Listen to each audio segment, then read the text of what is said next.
Tukisikiliza kauli alizozitoa huyu Bwana Pius Lutumo, amezungumzia masuala ya chama, akazungumza masuala ya kesi ambazo zinakikabili chama, lakini uhalisia ni kwamba tunafikiri kuna namna hajajiongoza sahihi, kwa sababu kesi yoyote ya kisiasa haiwezi kugusa shughuli yoyote ya kijamii. Unapoanza kuzungumza kwamba wanawake wanaoamini katika Chadema wasishiriki shughuli hii ambayo ni ya kijamii, maana yake unasema wanawake wa Chadema haturuhusiwi kwenda kufanya matukio yoyote ya kijamii, hatutakiwi kuwatembelea watu mahospitalini, hatutakiwi kuenda kuwaona wafungwa magerezani, wala haturuhusiwi kushiriki shughuli zozote zile zinazoitwa shughuli za kijamii. Hiyo ndo tafsiri yake. Na kwa mantiki hiyo, jeshi hili sasa limeamua kujivika taswira ya kwamba wanawake wanaoamini kwenye Chadema wanatengwa na jamii ya Kitanzania, kwamba sisi sio sehemu ya taifa hili au sio sehemu ya wanawake wa taifa hili, kwa sababu kama wanawake wanaotoka kwenye mirengo mingine au walio kwenye makundi mengine watakwenda kuadhimisha siku hii, iweje mwanamke anayeamini katika Chadema au mfuasi au shabiki au rafiki ashindwe na yeye kukaa na kukutana na wenzake kwa ajili ya kujadili mafanikio ya mwanamke mmoja mmoja, lakini pia kupata nafasi ya kuzungumzia changamoto ambazo tunakumbana nazo. Hii ni fursa pekee ambayo tunaiamini ya kwamba inaleta muunganiko katika taifa, lakini inasababisha wanawake kujitambua zaidi na kuona ni wapi tunarega, wapi tuongeze jitihada kwa ajili ya kulijenga taifa letu.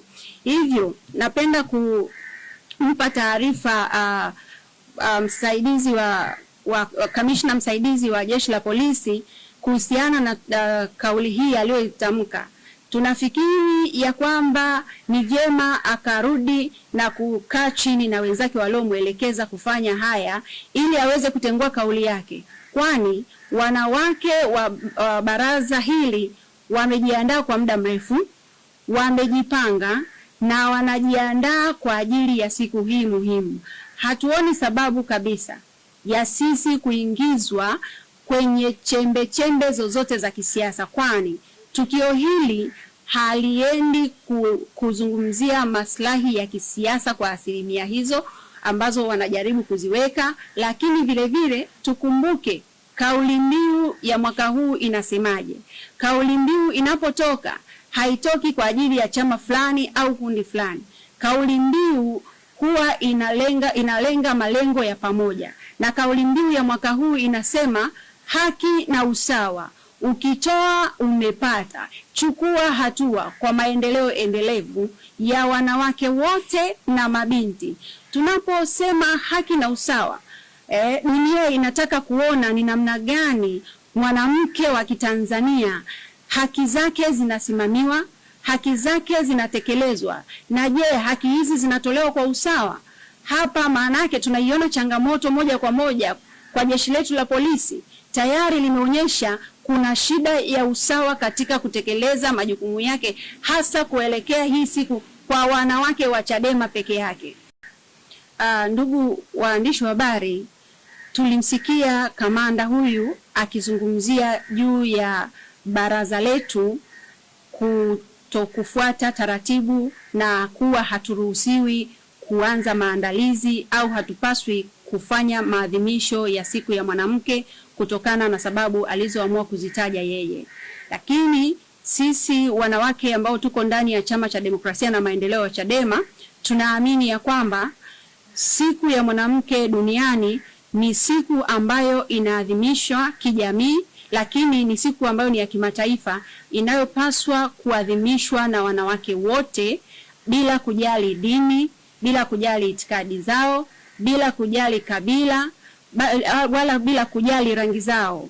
Na hii ni kutokana na kuwa maadhimisho haya yalianzishwa kwa lengo mahususi, likilenga kuhakikisha tunasherekea kwa pamoja mafanikio ya wanawake, lakini tunajumuika wanawake wote ulimwenguni tukijadili na kuangazia changamoto mbalimbali zinazomkumba mwanamke na binti.